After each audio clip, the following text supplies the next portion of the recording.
60명? 68명. 굉장히 나이 든 사람만 보다가 젊은이 학생들을 보니까 엄청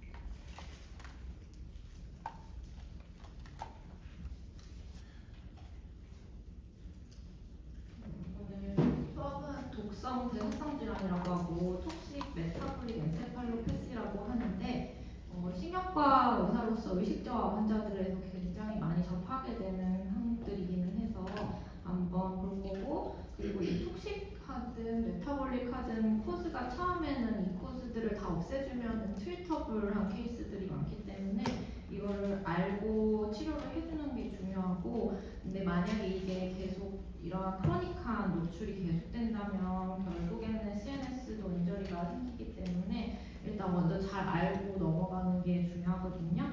일단 컨텐츠부터 보면 이제 제사장애, 그러니까 메타볼릭 컨디션에 대한 신경계 질환들이 있고, 이게 acquired냐 혹은 genetic cause냐에 대해서 나눠지는데, genetic cause는 뭐 선천적으로 갖고 태어난 거기 때문에 신경과 환자가 먼저 접하게 될 일은 많지 않아서 이번에 크게 다루진 않을 거고요.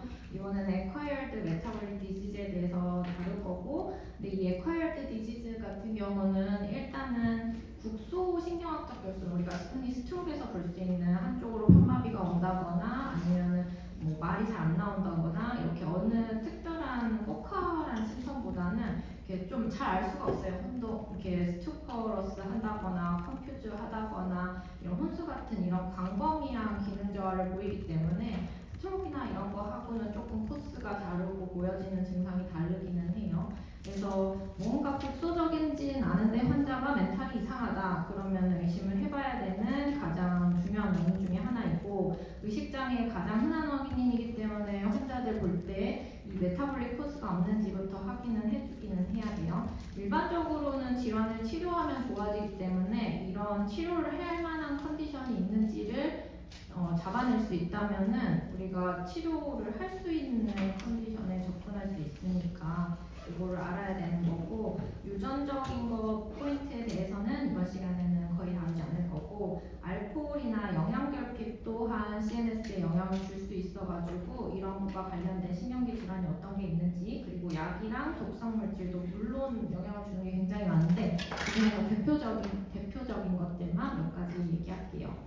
하이포글라이세미아는 일단 저혈당이잖아요. 이게 한 70 미만이면 우리가 저혈당으로 보는데 CNS에서 영향을 나타내는 건 대부분 50 미만일 때 증상이 나타나는 거고, 이런 것들이 있으면은 이제 임상 증상이 나타나게 되는데, 보통 일반적으로는 이제 뇌가 글리코겐 형태로 당을 비축을 하는데 이 비축된 게 정상적으로 이제 공급이 못 되는 상황이 약 30분 정도 지속이 됐다. 그러면 이제 쓸 수 있는 글루코즈가 없어지게 되고, 대체제로 쓰게 되던 뭐 케토엑시드나 락테이트, 피루레이트 이런 것들을 쓰다가도 이것들마저도 고갈이 되게 되면 이제 저혈당 상태가 계속 지속되고 글루코즈를 쓰지 못하니까 ATP가 부족해지고 그러면서 이제 뇌 기능이 장애가 생기게 되는 거거든요. 그래서 생각보다 많아요. 하이포글라이세미아, 하이퍼글라이세미아에 의한 엔세팔로패시가 생각보다 많고, 그래서 이런 증상이 있을 때 사실 뭐 불안하고 신경도 예민해지고 배고프고 이런 증상들이 있을 수 있죠. 근데 이럴 때는 당연히 신경과 의사가 컨택이 되는 일은 없어요. 근데 갑자기 이제 혼동이 생겼다거나 의식이 처진다, 제일 많이 하는 얘기는 의식 처진다로 컨택이 되는 경우가 가장 많고, 그 외에는 뭐 이게 너무 심해진다면은 근육도 자꾸 연축을 하게 되고 시절을 할 수도 있고 이런 증상들이 동반이 될 수도 있는데, 일단은 그렇게 아까 말했던 것처럼 포컬한 심텀은 나타나지 않고 이런 디퓨즈한 증상이 나타난다는 거. 가장 흔한 원인은 당뇨병 환자 우리나라에서 당뇨병 환자들이 인슐린이나 경과혈당 강화제를 너무 많이 썼다거나 인슐린 용량 조절이 안 되는 경우가 가장 많긴 하고요. 정상인에서 이런 게 나타났다 하면은 이제 판크레아스에 있는 아이스레스의 튜머나 하이퍼플라지아 컨디션을 의심을 해봐야 되고, 다른 뭐 위암이라든지 캔서러스 컨디션이 좀 영향이 될 수도 있고, 뭐 글리코겐 스토리지 디지즈 같은 아까 이네비티브 디지즈 이런 것도 영향을 줄 수 있기는 해요.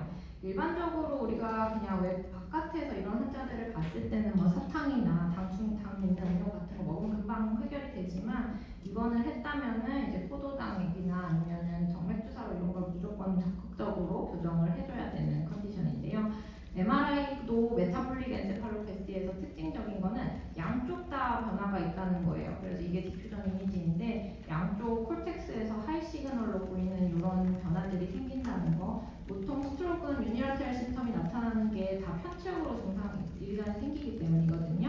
근데 메타볼릭 혹은 톡시코즈를 생각해 볼 수 있는 MRI 소견은 바이레터럴하다는 게 특징이고, 이렇게 디퓨저하게 콜티칼 인벌브가 있기 때문에 그런 약간 혼수나 혼미 이런 의식 상태와 관련된 증상들이 나타나는 게 대부분이고, 이런 딥 스트럭처들 베이잘 갱글리아나 이런 구조물들도 시메트릭하게 잘 인벌브가 돼요. 그래서 이런 게 다 의식 상태랑 관련이 있어서 이런 부분이 이제 인벌브 되면은 깨기가 쉽지 않은 컨디션이 되어버리는 거겠죠. 그리고 반대로 하이퍼글라이세미아도 이렇게 문제가 되는 경우가 많은데, 보통 뭐 혈당이 한 4, 500 정도 나오면서 다이어틱 케토엑시도시스나 아니면 하이퍼글라이세미 하이포오스모라 스테이트가 의심될 때 이런 사람들이 의식이 처지는 경우가 굉장히 많기는 하거든요. 그래서 근데 특징적으로 하이퍼글라이세미아와 이 사람들이 다른 점은, 얘네들은 약간 유니라테럴하게 좀 증상이 있을 수 있어요. 그래가지고 헤미코레아, 하이퍼글라이세미아 릴레이티드 헤미코레아라든지 아니면 하이퍼글라이세미아 릴레이티드 시저라든지 헤미파레시스 혹은 반쪽으로만 헬세시아가 있는 거, 비주얼 필드 이펙트 같은 국소 신경학적 결손이 동반이 돼서 마치 스트로크 미믹이라고 할 수 있는 그런 증상들이 동반될 수 있어서 하이포글라이세미아하고는 조금 다른 점이 될 수 있고, 특징적으로 코데이트나 이런 스튜에이튼 같은 베이잘 갱글리아 인벌브가 특징적이어가지고 여기가 딱 이렇게 인벌브 됐다 하면은 헤미코레아가 나올 가능성이 높아요. 그래서 이 사람들은 적극적으로 인슐린 치료를 해주면서 보기는 해야 하고, 하이포글라이세미아와 하이퍼글라이세미아의 차이 좀 알아두시면 좋을 것 같아요.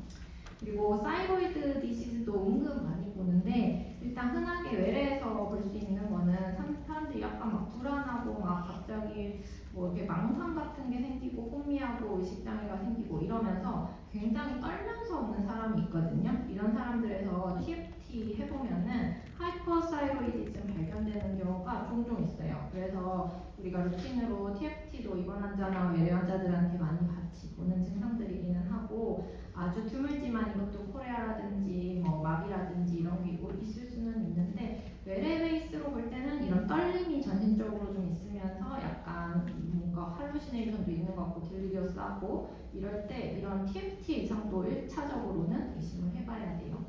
그리고 하이포사이로이디즘은 이제 반대로 기능이 좀 떨어져 있는 거잖아요. 이 사람은 오히려 느려지고 졸리고 굉장히 무기력하다 이렇게 말씀하는 분들이 많고요.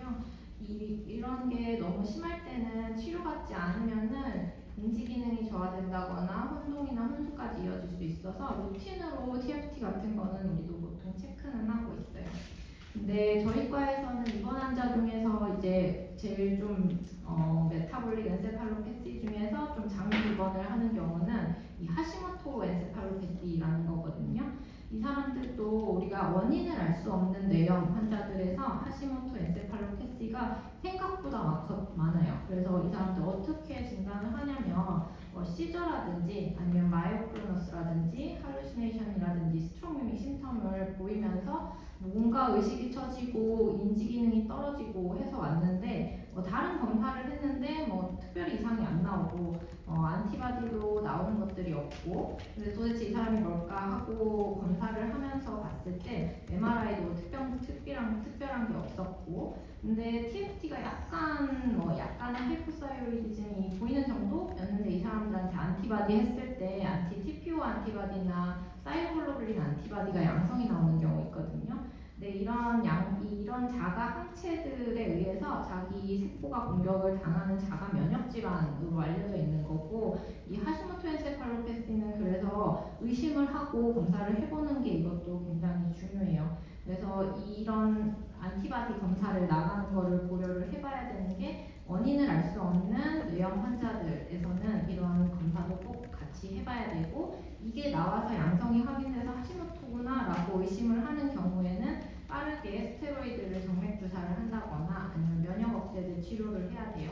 요즘에는 IVIG라는 면역 치료를 많이 하는 추세이고, 스테로이드든 면역 글로불린은 어쨌든 스테로이드는 항염증 반응을 좀 완화시키자는 목표로 쓰는 거고, IVIG 같은 경우는 그 항체를 무력화시키기 위해서 하는 치료거든요.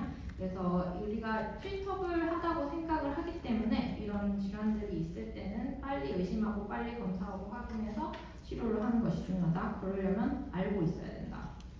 그리고 제일 흔하게 좀 많이 보는 것 같은데요. 헤파틱 엔세팔로패시라고 해가지고 간성 내병증이라고 하는데, 강경화 환자들이 주로 협진이 많이 나고, 이 사람들이 의식저하를 자꾸 호소하는데 이러한 의식저하가 굉장히 플럭추에이션하는 코스를 보여요.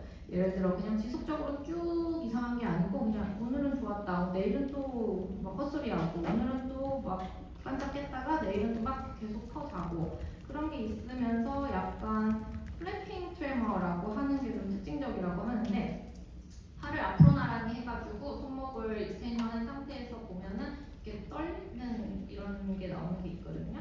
이런 플래핑 트레머가 나타나는 게 이 헤파틱 엔세팔로패시의 그 특징 중에 하나이고, 그리고 뇌파 변화가 굉장히 특징적이어서 우리 뇌전증 하시는 분들한테는 꽤 많은 협진을 보는 케이스가 되겠어요. 그래서 보통은 이제 우리가 몸속에서 장에서 만들어진 암모니아나 이런 것들이 간 쪽으로 가서 유레아 사이클을 거쳐서 배설이 돼야 되는, 해독이 돼야 되는데, 그 코스가 막히면서 해독되지 않은 상태로 암모니아 같은 것들이 전신 순환으로 유입이 돼서 문제가 되는 거거든요. 그래서 이러한 암모니아가 많이 생길 수 있는 컨디션, 위장관 출혈이라든지 아니면 단백질을 너무 많이 먹었다든지 변비가 심했다든지 이런 컨디션이 있었다면은 헤파틱 엔세팔로패시를 좀 프로보케이션 할 수 있고, 그리고 대부분은 이제 약간 혼미해지고, 아까 말씀드렸듯이 플럭추에이션 하는 의식장애가 있다고 하면은 조금 의심을 해야 되는 거고, 그리고 아까 말했던 것처럼 플래핑 트레머나 스트레시스 같은 게 좀 생길 수 있다. 그리고 특징적으로는 암모니아 수치를 꼭 확인해야 한다는 거, 그리고 뇌파에서 이상이 보이는데 뒤에서 보면은 이게 이제 여기서 대장에서 있는 박테리아가 이 활성을 통해서 메타볼리즘을 하게 되면 암모니아가 배출이 되고, 이 암모니아가 정상적으로는 유레아 사이클을 거쳐서 유레아로 해독이 돼야 되는데, 이 과정이 이제 강경화라든지 헤파토사이트의 기능이 망가지게 되면 여기로 못 가고 반대로 이제 블러드로 순환을 하게 되는 거죠. 그래서 여기 이 서큘레이션 시스템을 통해서 여기저기에 암모니아가 축적이 되면서 브레인도 이데마가 생기거나 하면서 증상이 생기기 때문에 이런 암모니아를 배출되지 않도록 해야 되고, 얘를 끌고 나와야 되니까 락토로즈 에네마 같은 것도 하고, 뭔가 얘를 이쪽으로 엑시디 컨디션을 만들어서 이 암모니아를 끌고 나가는 것들이 치료기 때문에 일단 락툴로즈를 써본다거나 리팍시민을 써본다거나 이런 치료들을 해보기는 해요. 그래서 특징적으로 우리가 이 양쪽으로 이렇게 베이저링의 하이 시그널이 이렇게 보이는 경우가 있고, 브레인 스템, 그러니까 미드브레인도 이렇게 하이 시그널로 보이는 게 있어요. 그래서 메타볼릭 엔세팔로패시는 사실 그냥 특징이라고 하면은 바이라테럴하다는 게 굉장히 특징적인 거고, 이런 소견이 보이면서 뇌파를 찍었더니 이렇게 트리페이직 웨이브가 나타난다는 게 굉장히 특징적이에요. 트리페이직 웨이브를 왜 트리페이직 웨이브라고 하냐면 페이지가 1, 2, 3라고 있기 때문에 트리페이직이라고 하는 거거든요. 모양 자체가 굉장히 이런 일관된 모양이 전반적으로 쫙 깔려있는 형태를 볼 수 있고, 이런 트리페이직 웨이브가 굉장히 특징적인 소견이기 때문에 요거는 알고 있어야 되는 부분이에요. 유레믹 엔세팔로패시도 마찬가지고, 유레믹 엔세팔로패시도 헤파틱 엔세팔로패시랑 마찬가지로 어쨌든 메타볼릭 코스 중에 꽤 많고,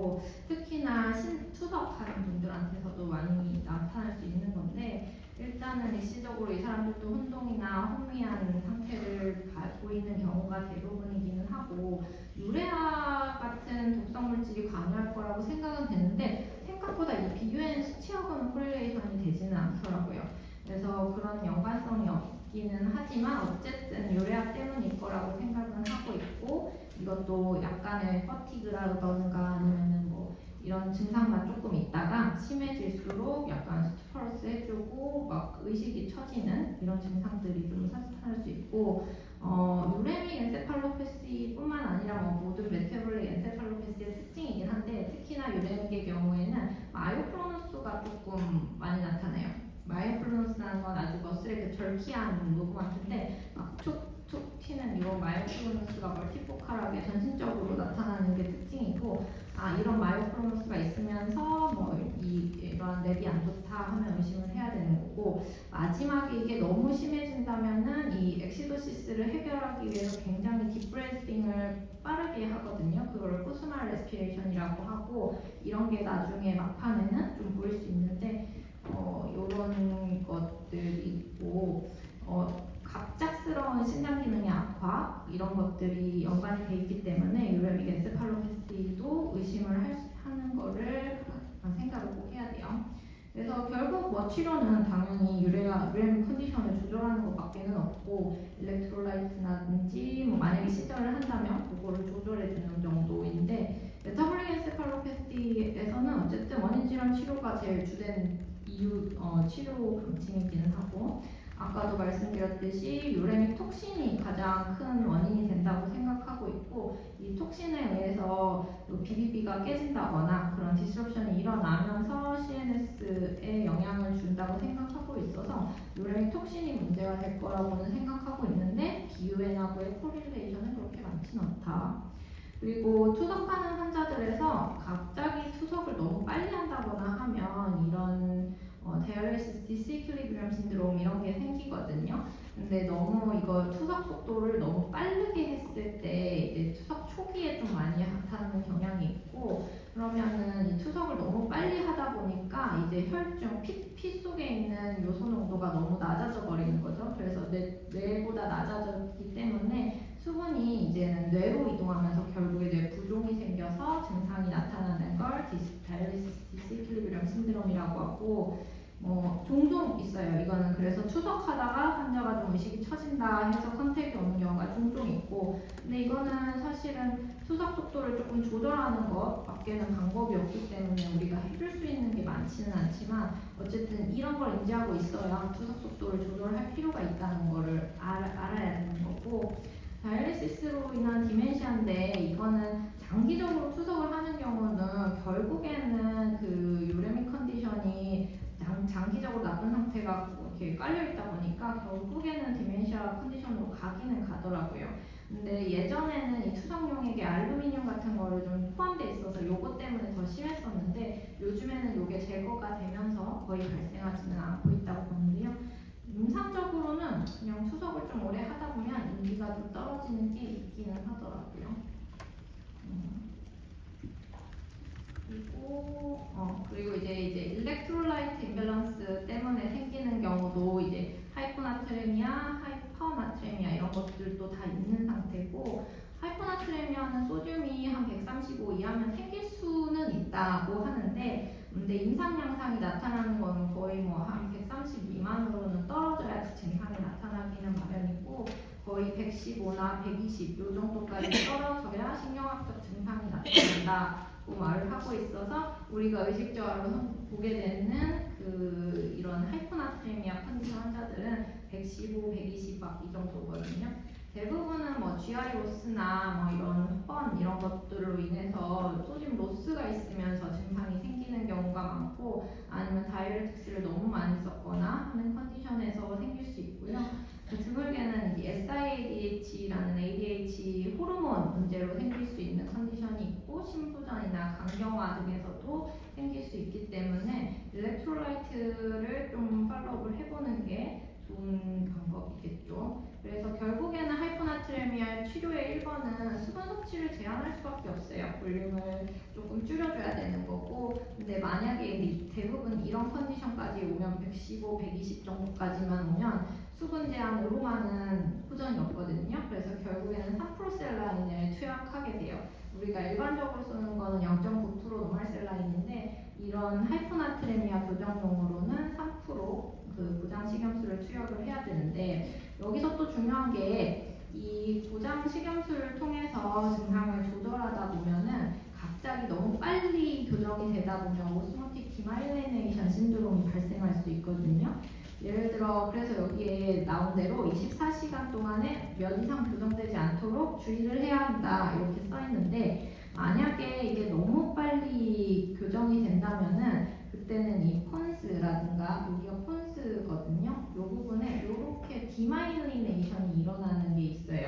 그래서 우리가 이거를 센트럴 폰타인 마이엘리노라이시스라고 하는데, 여기가 폰타인이기 때문에 이런 이름이 붙은 거고, 혹은 폰즈를 벗어나는 경우는 익스트라 폰타인 마이엘리노라이시스라고 해서 이 두 가지 경우가 있기는 한데, 대부분은 이제 폰즈 인벌브와 함께 굉장히 특징적이기는 해요. 오스모틱 디마일리네이션 신드롬은 이 저나트륨 혈증을 교정하기 위해서 3% 셀라인을 막 쓰다가 점점 좋아지는 것 같다가 근데 갑자기 또 의식이 조금 처지고 그러면서 막 슈도 불바팔시라고 해서 이 폰스의 리전이 있을 때 생기는 증상들이 막 우수수 나타나요.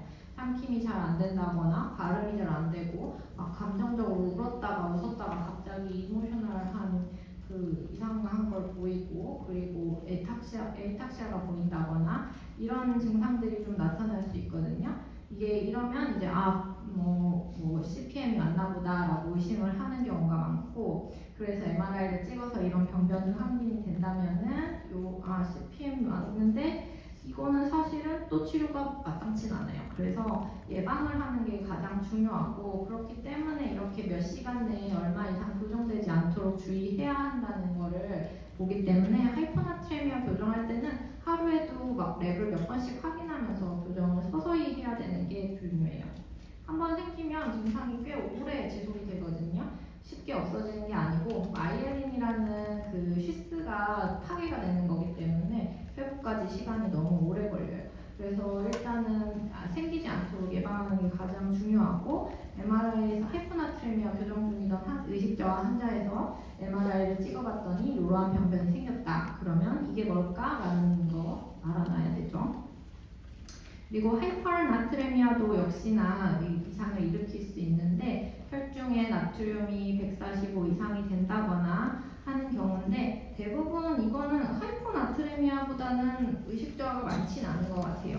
의식저하는 오히려 하이퍼나트레미아에서 많이 보이고, 하이퍼나트레미아는 여기도 써있지만 노인에서는 한 160까지도 증상이 없이 그냥 스테이블 하기도 하는데, 만약에 증상이 있다면은 그냥 발작을 한다거나 아니면 그냥 혼동이나 혼수가 있다거나, 그래서 약간 처진다, 의식이 처진다 해서 랩을 시행했을 때 160까지도 나오게 있는 분들도 종종 있기는 해요.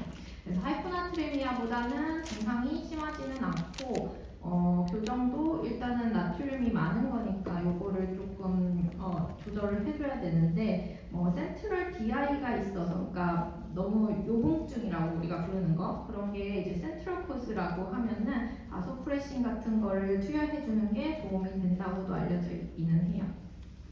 아까 말했듯이 이네리티드 컨디션에 대해서는 우리가 사실 신경과에서 1차로 보게 되는 일은 거의 없기는 하거든요. 이런 글리코겐 스토리지 디지즈나 이소주말 스토리지 디지즈 이런 것들은 이미 태어날 때부터 증상이 너무 많고, 그래서 소아과에서 이미 팔로우를 하는 경우가 많기 때문에 요번 시간에는 이 부분은 넘어갈게요. 그래서 알코올이 은근 많아요. 알코올 사람들이 되게 쉽게 먹는 건데, 그런데도 불구하고 알코올로 인한 이 문제들이 굉장히 많기는 하고, 일단 급성 알코올 중독은 그냥 오늘 너무 많이 마신 거 포금을 한 거죠. 그래서 포금을 했는데 이 사람이 갑자기 이제 시저를 해서 오는 경우도 은근 많고요. 갑자기 기억장애 블랙아웃 된다고 하잖아요. 그런 거 당연히 있고, 그러다가 좀 불러도 깨지 않고 그런 증상으로 오기도 하는데, 이런 거야 당연히 많이 봤을 테고, 근데 이 알코올 중독, 알코올을 많이 마셔도 문제인데 계속 마시는 사람이 끊는 것도 또 문제기는 하거든요. 갑작스러운 중단. 왜냐면 처음에는 이 가바라는 억제성 물질하고 글루타메이트라는 흥분성 물질이 원래 몸에서 이게 일정량이 분비가 돼야 되는데 알코올이라는 억제성 물질이 들어가게 되면 가바의 양이 상당히 많아지는 초기가 상태가 되거든요. 그래서 이 억제성 물질이 많아지는 게 인톡시케이션 단계. 근데 이제 요거에 이제 크로닉하게 적응을 해버리면 몸에서도 이제 글루타메이트의 균형을 맞추기 위해서 얘의 양을 늘려버려요. 그래서 많은 양으로 같이 많이 존재하다가 갑자기 알코올을 줄여버리면은 이 가바의 양이 줄어들면서 글루타메이트 활성이 높아지고, 가바라는 게 억제성 물질이고 글루타메이트라는 게 흥분성 물질인데 이 흥분성 물질의 양이 상대적으로 많아지다 보니까 알코올을 끊게 되면은 굉장히 환자가 초조해하고 막 잠도 못 자고 막 홍조가 있고 결막도 떨리고 막 가슴도 빨리 뛴다 그러고 이런 트레뼰러스니스라는 상태가 나와요. 근데 이게 가장 흔한 금단 증상 중에 하나고 금주 후에 한 24에서 36시간 정도에 가장 심하기는 하고, 그래서 오랫동안 알코올을 먹었던 사람이 이 시간을 버티기가 굉장히 힘들 거예요. 그래서 그리고 한 24시간 요 사이에 또 만약에 되게 심하게 온다면은 할루시노시스도 올 수가 있거든요. 자꾸 헛것이 보인다고 하거나 소리가 들린다고 하거나 이런 증상들이 있기는 한데 대부분 요거는 금방 좋아지기는 해요. 근데 알코올 관련해가지고 이 알코올을 갑자기 끊게 되면 이 가바라는 억제성 물질이 없어짐으로 인해서 또 갑자기 시저가 유발이 되는 경우도 있고, 대개는 48시간 이내에 발생하기는 하는데 GTC 타입이거나 포칼 타입도 있기는 해요. 그래서 대부분은 한 번 증상이 있고 지나가기는 하는데 정말 운이 안 좋은 경우는 스테이투스 컨디션으로 넘어가서 계속 치료를 하는 경우도 있기는 하기 때문에 술을 끊을 때도 조금 조심해서 끊어야 되는 게 있기는 해요. 그리고 30% 정도에서는 DT라고 부르는 딜리리움 트레멘스로 진행을 하게 되는데, 요거는 뒤에서 보면은 일단 이 정신과적 응급 상태로 보기는 하거든요. 대개는 이제 좀 시간이 많이 지나서 금주하고 48에서 72시간 경과 후에 발생을 하는데, 입원해 있는 환자들이, 그러니까 만성적으로 술을 많이 마시는 사람이 입원해서 한 3일째쯤 되면은 이런 증상을 보일 때가 있어요. 갑자기 망상이 너무 심해지고 떨리고 초조해지면서 이런 상태가 너무 심해가지고 아까 그냥 불안하고 초조한 상태, 이거를 지나서 버리는 경우가 생기는데 수일에서 수주까지 지속이 되는데요. 이 시비어리티로 쳤을 때 이 딜리리움 트레멘스가 굉장히 심한 시비어리티를 보이는 건데, 초반에 알코올 끊고는 시저가 제일 위험하고 그 다음에는 이 DT가 생기지 않는지 보는 게 제일 중요하기는 해요. 이때는 그냥 벤조 같은 걸 써서 안정을 좀 시켜야 되고, 이 벤조를 일단은 좀 써서 이 DT 상태를 가라앉히는 게 좀 중요한 컨디션이기는 해요. 만약에 이 상태가 계속 지속되면 환자가 협조도 안 되고 막 침대에서 막 떨어지고 막 이러거든요. 그래서 굉장히 응급한 컨디션이고, 그럴 땐 빨리 적극적으로 벤조다이아ze핀 같은 치료가 필요할 수 있겠다. 그리고 알코올이 결국은 이제 심하게 진행이 된다면은 디멘시아가 진행할 거라고 당연히 생각은 하고 있고, 근데 아직까지는 이거를 우리가 병태생리로 확인을 했다거나 그런 건 없어요. 근데 당연히 그럴 거라고 생각을 하는 거죠. 근데 대부분은 전두엽 기능이 감소하는 게 특징적이기는 해서 뭔가 화도 많고 공격적이고 막 이런 좀 조용한 치매가 아니라 좀 고집 세고 막 이런 좀 힘든 치매로 진행을 하기 때문에 알코올을 웬만하면 먹지 않는 게 좋겠다. 그리고 또 하나는 이제 원익회 엔세팔로패시고, 이것도 은근 많이 보게 되는 거거든요. 근데 이제 옛날처럼 우리가 못 먹는 사람들이 많진 않아가지고 생각보다 많이 드물어지기는 했는데, 이 임상 양상이 굉장히 튀하더라고 해가지고 특징적인 게 많이 있어요. 예를 들면은 안구운동 장애라든지 보행 실조가 있으면서 막 혼미한 상태로 찾아오거든요. 이게 굉장히 특징적인 세 가지인데, 특히나 이 안구운동 장애가 와서 니스타그무스가 갑자기 생긴다거나 아니면 게이지 팔시가 생겨가지고 눈 돌리는 게 잘 안 된다거나 이런 증상들이 좀 생길 수 있고, 에이탁시아가 생겨가지고 가만히 앉아만 있어도 몸이 좀 사방으로 흔들린다거나 균형을 못 잡고 잡고 걸을 때도 균형을 못 잡고 자꾸 비틀비틀거리는 이런 증상들이 좀 걷게 해보면은 못 걷는 환자들 많거든요.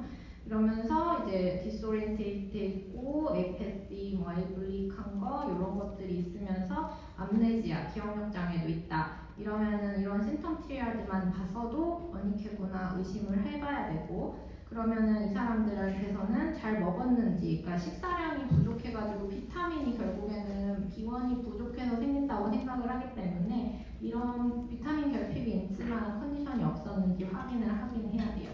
굉장히 심한 경우에, 인지 기능이 심한 경우에는 원익회가 회복이 되고 나는 상태 후에도 인지 기능이 좀 남거든요.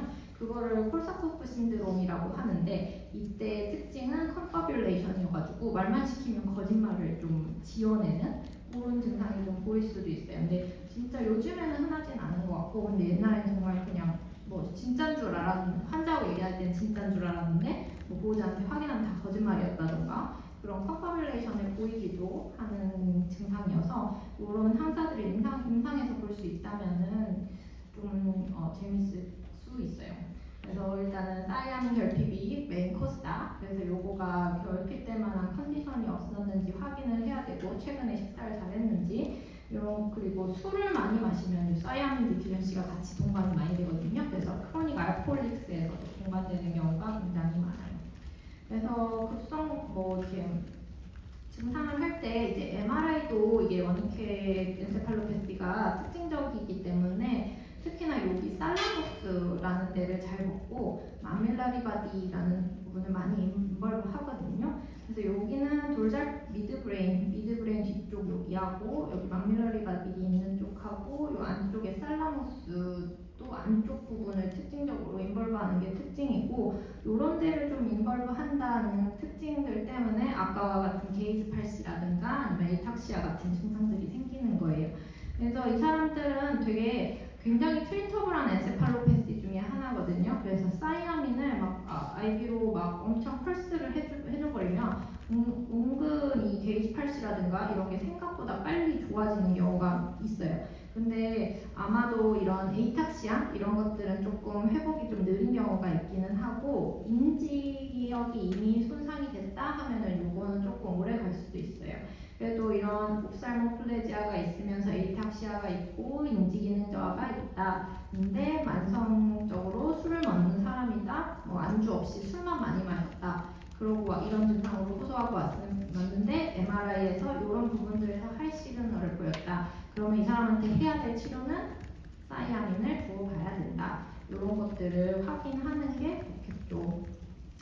그리고 다른 비타민 중에서는 비타민 B3, 나이아신 결핍 거의 요즘에는 없기는 한데요. 비타민 B3가 이제 신경계 질환에서 조금 보일 수 있는 거여서 이것도 한 번씩 체크는 해보기는 해요.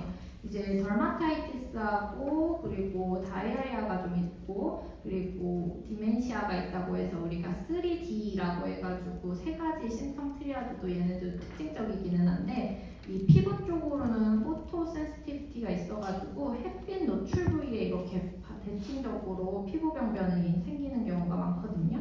근데 뭐 아직까지 저도 못 보기는 했으니까 이런 특징적인 피부 병변은 많이 못 보는 것 같기는 하고, 게스트라이티스 증상이 좀 생길 수 있어서 다이아리아라든지 이런 게 생길 수 있어요. 그리고 혀에도 약간 염증이 생길 수 있기는 하고, 그리고 신경계 증상으로는 아까 디멘시아라고 했는데 어쨌든 인지기능 장애라든지 디스오리엔테이션이라든지 이런 게 동반이 될 수 있어서 3D 심텀을 갖고 있는 특징적인 질환이기는 해서 펠라그라도 소개는 해줘야 될 것 같고, 그리고 비타민 중에서 우리가 또 신경과 의사가 많이 보는 거 비타민 B12 디피션시거든요. 이 코발라민이라고 하는 건데, 이 코발라민이 일단은 이 몸에 부족하게 되면 생기는 증상들이 좀 많이 있죠.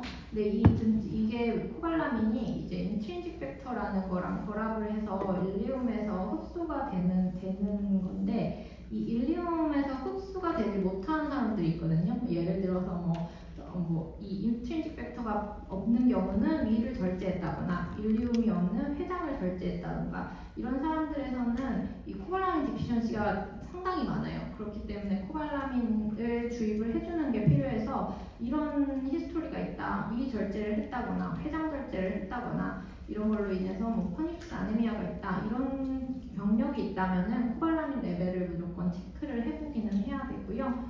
이 코발라민이라는 게 여기서 어떻게 작용을 하냐면 호모시스틴을 메티오닌이라는 걸로 바꿔주고요. 이 안에서는 메틸말로닐 코에이를 숙시닐 코에이로 바꿔주거든요.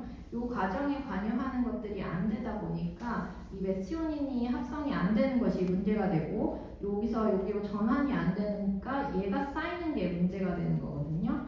그래서 앞에도 다 적어놓긴 했는데 메틸코발라민이라는 게 호모시스틴을 메티오닌으로 전환을 시켜주는데 얘가 안 되다 보니까 메티오닌이 합성이 안 되는 게 문제가 되고, 아데노실 코발라민이라는 거가 있는데 얘를 얘로 바꿔줘야 되는데 못 바꾸니까 얘가 쌓이는 게 또 문제가 돼요.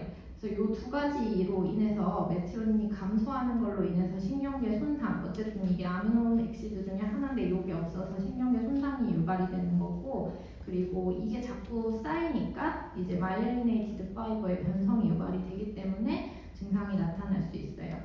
그리고 특징적으로는 뭐 이제 메갈로블라스틱 아네미아 이런 거를 보이는 게 있어서 아네미아 프로필 확인해 보는 게 좋고, 이 뒤에서 MRI 보여줄 건데 서브어큐트 컴바인드 디제너레이션이라고 신경과에서는 생각보다 종종 볼 수 있고 치료를 할 수 있는 컨디션이기 때문에 놓치면 안 되는 거거든요. 요 SCD라고 부르는데 이런 증상이 동반될 수 있다는 거를 알아야 돼요. 일반적으로는 뭐 그냥 손발이 저린다, 따끔거린다 이런 감각 증상만 처음에는 얘기를 하는데 그러다가 갑자기 이제 진행하면서 못 걷겠다, 너무 뭐 이렇게 하다가 하반신 마비가 된 것 같다 하면서 오는 경우가 많거든요. 양한 하반신에서 감각 증상이 처음에 뭐 애매하게 있다가 갑자기 걸으려고 하니까 흔들리고 이제 아예 못 움직이겠다 하는 사람들이 있는데, 이 사람들의 MRI를 찍어봤을 때 이렇게 이게 지금 C스파인이거든요. C스파인 뒤쪽에 이렇게 허옇게 병변이 생긴 게 보이죠? 여기도 뒤쪽에. 우리가 이거를 이렇게 뒤쪽만 인벌브 한 거를 여기가 포스테리어 컬럼이 따로 있거든요. 스파이널 코드에서는 이 포스테리어 컬럼만 이렇게 하얗게 병변이 생기는 거를 서브큐트하게 콤바인드 디제너레이션이 생겼다라고 말해서 SCD라고 보는데, 이렇게 포스테리어만 인벌브를 했다 그러면 이 사람 비타민 B12 레벨을 체크해야겠다라는 생각을 꼭 할 수 있어야 돼요. 대개는 다리에서 시작해서 팔로 진행하기도 하는데 다리 심텀이 메인으로 이미 나빠져가지고 응급실에 오는 경우가 많고, 레미트 사인이라고 이렇게 목을 이렇게 내렸을 때 여기가 찌릿찌릿한 그 스파이널 코드 증상을 호소하는 사람들도 있고, 롬버그 사인이라고 해서 눈 감고 세우게 하면 더 흔들리는 거, 그런 증상이 양성으로 나오기도 해요. 그래서 이 사람들한테 비타민 B12를 측정을 하면은 대부분은 200 이하로 측정이 돼서 비타민 B12 디피션시에 의한 SCD구나 라고 진단을 할 수 있어요. 그리고 메틸말로닉 액시드나 호모시스텐 혈중 농도가 같이 체크를 해서 얘네가 증가된 건 아닌지 확인을 해봐야 되고요. 그래서 이 사람들은 굉장히 매시브하게 그 코발라민을 줘야 돼서 처음 일주일은 요거를 거의 매일 주거든요. 그러다가 한 1개월간은 뭐 주 1회로 주다가 그러다 서서히 이렇게 테이퍼링 아웃 하는 건데, 처음에 좀 코발라민 진단만 잘하고 코발라민을 잘 주기만 하면은 생각보다 빠르게 좋아지기는 해요. 그래서 이런 컨디션을 봤다 하면은 SCD구나, 비타민 B12가 부족하겠구나, 무슨 검사를 하고 무슨 치료를 해야겠다를 생각을 할 수 있어야 돼요. 그리고 다음으로는 이 알코올로 인해서 되게 크로닉한 체인지가 생기기도 하는데 세레벨라 디제너레이션이거든요. 생각보다 젊은 환자들에서도 알코올 중독이 많은데, 알코올 중독자들 MRI를 찍어보면 정상 손에는 이렇게 빵빵하게 잘 유지가 돼야 되는데 이렇게 양이 상당히 줄어있잖아요. 세레벨라의 디제너레이션이 이미 일어나서 세레벨라 에트로피가 생긴 거고, 이거는 사이아민을 준다고 해서 막 그렇게 쉽게 호전이 되지는 않아요. 그래서 만성적으로 술을 마시는 사람들에서 보행장애가 있는 경우 MRI를 찍어보면 손해변성이 이미 동반된 경우가 많고, 이거는 사이아민을 준다고 해서 그렇게 막 좋아지지는 않는 경우가 많습니다. 그래도 더 악화가 되지 않으려면 중주를 해야겠죠. 그래서 알코올 관련된 것 중에 그리고 또 한 가지 되게 크로닉하게 생기는 컨디션 중에 하나가 이 마르티아 파바미 비냐미병이라고 해서 흔치는 않거든요. 흔치는 않은데 MRI가 이 사람도 좀 특징적이기는 해서 이 코르푸스 캘로점이라고 하는 이 부분, 그리고 여기가 이제 캘로점이거든요. 이 부분들이 여기에 이상이 생기고 디마일리네이션하고 에이트로피가 특징적인 건데 MRI 찍으면 이렇게 여기가 하얗게 이렇게 보이는 게 특징적이에요. 그래서 이런 거를 봤었을 때도 이 사람 뭔가 술을 많이 마시나 하고 병력을 청취를 잘 해봐야 되겠다 하는 거를 알 수 있어야 돼서 얘는 좀 특징적인 이런 거를 소견을 갖고 있어요. 발생 빈도는 굉장히 낮은데 그래서 이거를 알코올 때문이다만으로 설명을 하기는 어려운데요. 근데 크로닉한 알코올 인테이크랑 관련이 있을 거라고는 보고 이것도 사이아민을 투여를 해볼 수는 있지만 외부가 그리 좋지는 않다. 그리고 이런 코르푸스 캘로점을 인벌브하기 때문에 에이프락시아, 에이크라피아, 에이아노미아 이런 증상들이 나타나는 게 좀 특징적이기는 해요. 글씨 써보라고 하면은 잘 못 쓰고 이거 뭐예요? 라고 물어봐서 단어를 이게 뭔지 이름을 대게 하면 이름 대기도 못하고 이거를 수행해 보세요 하면은 제대로 수행을 못하는 증상들이 좀 나타날 수 있어서 이 MRI 소견과 이그젠 소견을 고려했을 때 이 사람이 술을 마시는지 안 마시는지 물어볼 필요는 있겠죠. 그렇기 때문에 중요한 거고 너무 빨리 달려갔는데 다음에 이제 얼마 안 남았어요. 그래서 한 2가지 정도만 더 한 2-3가지 남았는데 이제 세균 독소에 때문에 이제 약물이나 독성 물질 이런 거에 의한 게 굉장히 많기는 하거든요. 우리가 케모하는 사람들한테도 신경질환 굉장히 많이 생기고 예를 사이코틱스 쓰는 사람들도 많이 생기고 우리 아편이나 이런 거 마약제들 하는 사람들도 많이 하고 이런 것들도 많기는 한데 그냥 좀 특징적인 거 몇 가지만 오늘은 소개를 해줄게요. 우리가 흔히 파상풍이라고 부르는 거 테타누스라고 부르는데 테타누스는 근육이 수축하는 게 굉장히 문제거든요. 클로스트리움 테타니라는 독소 때문에 발생하는 거고 이 독소가 들어와가지고 이 가바라는 억제하는 신경 전달 물질을 차단하기 때문에 근육 수축이 억제가 되질 않아요. 그래서 계속 과도하게 근육이 수축이 되는 컨디션이 문제기는 하거든요. 1에서 수개월 정도 있다가 증상이 나타나기도 하는데 전신형이라든지 국소형이라든지 머리형이라든지 이게 타입이 좀 나눠져 있기는 해요. 물론 전신형이 제일 심하기는 할 텐데 트리스머스라는 특징적인 입 벌림 장애가 있어요. 입을 벌리지를 못하고 이런 증상으로 조금 계속 머슬이 스파즘이 계속 전신으로 진행이 되면서 오피스토노스라고 하는 이 활 모양 강직이 좀 특징적이기는 하거든요. 뒤에 사진이 있는데 이렇게 우리 막 교과서적으로 보는 사진에서는 모든 머슬이 수축을 하니까 이렇게 활 모양으로 몸이 강직이 된다. 그래서 이런 사진이 테타누스의 굉장히 전형적인 그러니까 대표적인 사진이기는 하거든요. 대부분 이제 막 눈 주변의 근육도 계속 수축을 하니까 눈도 감기고 이마가 수축하니까 눈썹이 자꾸 올라가고 그리고 조금만 건드려도 머슬이 막 컨트랙션을 해보기 때문에 시저처럼 보이고 의식은 있으니까 또 이 통증을 다 느껴요. 그래서 너무 괴로워하는 증상 중에 하나고 이게 전신형으로 오거나 혹은 국소형은 그 감염이 된 그 국소 사이트에 이제 상처 부위가 난 부분에 근육이 막 굳어지면서 그 부분이 너무 아파가지고 힘들어하는 거고 머리형은 이제 얼굴이나 머리가 감염됐을 때 이게 증상이 나타나긴 하는데 가장 드문 형태기는 하고 잠복기도 짧고 근데 얼굴 근육의 연축이나 근데 심한 경우에는 이제 삼킴 곤란, 발음이 잘 안 된다, 소리 내는 게 잘 안 된다 이런 쪽으로 번질 수도 있기는 해요. 그래서 이거는 사실은 임상 증상으로 봐야 되고 근전도 검사라고 해서 근육의 액티비티 보는 검사가 있는데 여기서 계속 이 근육이 수축하는 걸 확인을 하는 게 진단의 방법 중에 하나겠죠. 그리고 일단은 치료라는 거는 항독소 치료가 메인이긴 하고요. 빨리 이뮤노글로불린을 빨리 해줘서 그 톡신을 없애는 것이 1차적인 치료기는 한데 그 상처 부위 감염이 동반되었을 수도 있기 때문에 안티바이오틱스를 같이 쓴다거나 환자가 너무 힘들어해서 세데이티브랑 먹스 릴렉선트도 같이 쓰는 게 중요하고 이것도 예방에 중요하기 때문에 화상풍 주사 한 10년에 한 번씩 성인도 아마 맞게끔 권고가 되고 있을 거예요. 특별히 뭐 어디 상처가 날 만한 아웃도어 플레이를 많이 한다거나 하면은 이 백시네이션은 꼭 챙겨서 맞을 필요가 있겠죠.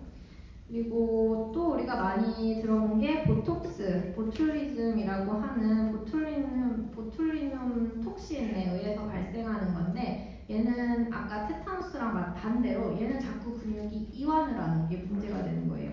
아까는 근육이 계속 수축을 하는 게 문제였고 얘는 아세틸콜린의 분비가 억제가 돼가지고 근육이 계속 릴렉세이션만 계속 하는 거거든요. 그래서 얘는 오히려 막 문커플이 계속 내려와가지고 문제가 되고 그리고 막 그런 걸로 인해서 외양근도 마비 움직여지지가 않고 안구 운동도 막 움직여지지가 않고 이런 것들이 문제가 돼서 사지마비나 호흡장애까지 오기는 하는 거거든요. 이거는 RNS라고 부르는 이 반복 신경 자극 검사를 해서 이렇게 리스판스가 어떤지 보는 게 진단 방법이기는 하고 이것도 하빨리 안티톡신을 쓰는 게 치료에 주된 방법이기는 하겠죠. 그래서 이렇게 뭔가 톡신이 들어오는 코스가 있으면 이 톡신이 들어와가지고 문제가 되는 건데 정상적으로는 이 아세틸콜린이라는 애가 이 시냅스 밖으로 배출이 돼야 되잖아요. 그 과정에 관여하는 이 단백들이 정상적으로 여기에 딱 붙어야지 이 아세틸콜린이 분비가 되는 건데 이 톡신이 몸으로 들어와서 이 단백을 분해시켜 버려요. 그래서 이 아세틸콜린의 분비가 되지 않아서 근육이 계속 이완되는 상태가 되는 거죠. 그래서 이런 톡신의 작용으로 인해서 테타누스도 그렇고 이런 보툴리눔도 그렇고 증상이 생길 수 있다. 그리고 아마도 마지막일 건데 일산탄소 중독이라는 것도 인지 그리고 의식 상태에 영향을 미칠 수 있는 중요한 요인 중에 하나인데 일산화탄소가 어쨌든 산소보다 이 헤모글로빈에 더 결합력이 너무 좋기 때문에 헤모글로빈하고 일산화탄소가 같이 있게 되면 무조건 일산화탄소가 먼저 그 산소보다도 일산화탄소가 먼저 헤모글로빈에 붙어버려요. 그래서 산소가 필요로 하는 곳에 산소가 못 가고 일산화탄소가 가게 되는 거죠. 그러다 보니 산소가 부족한 증상들, 두통이 있다거나 어지럽다거나 호흡곤란, 의식저하 이런 증상들이 생길 수 있고 이게 이런 CO 인톡시케이션 예를 들어 연탄가스 중독 이런 이벤트가 있어서 바로 다음날 증상이 생기지 않고 대부분 한 몇 주 후에 증상이 생기기 때문에 이런 히스토리가 있고 나서 몇 주 후에 인지 기능이 문제가 생겼다. 그리고 뭔가 계속 환자가 말을 안 하고 아무것도 안 하려고 한다. 에이블릭한 컨디션이 되고 파킨슨인 것처럼 막 걸을 때도 막 질질 끌면서 걷고 뭔가 마스크드 페이스가 보이고 이런 증상이 있을 때 CO 인톡시케이션에 의한 딜레이드 엔세팔로패시 가능성도 있다는 걸 알아둬야 되고 MRI에서 특징적으로 이 글로부스 펠리두스라고 하는 곳에 여기가 인저리가 생기는 경우가 많거든요. 그래서 여기에 이렇게 하이 시그널로 이 부분이 이렇게 바이라테럴하게 보인다고 했을 때는 이 부분, 이 일산화탄소 중독을 의심을 해야 되기는 해요. 그래서 임상 경력을 통해서 진단을 해야 되고 이 일산화탄소하고 헤모글로빈이 같이 붙어 있는 게 얼마나 비율이 되는지를 확인하는 게 진단 방법이기는 하고 이렇게 에이녹식 컨디션이 딜레이드로 나왔을 땐 사실 이미 이런 컨디션은 호전이 되었을 거라서 MRI를 확인하는 게 가장 진단적인 방법 중에 하나이고 그래서 양쪽에 있는 글로부스 펠리투스라든지 서브콜티컬 하이트매터가 인벌브되지 않았는지 그런 거를 확인을 해서 진단을 하는 데 도움을 주죠. 그래서 일단은 100% 산소 전용기의 공급법이기는 하고 급성기에는 이 고압산소 치료를 할 수 있는 곳에서 해야 된다는 거. 그래서 이것도 MRI 소견이 조금 특징적이어가지고 알아두면 좋을 것 같아요. 그래서 오늘 강의는 여기까지고 대표적인 것들만 알려준 거긴 하거든요. 혹시 질문이나 질문 없으면은 오늘 수업은 여기까지 할게요. 네.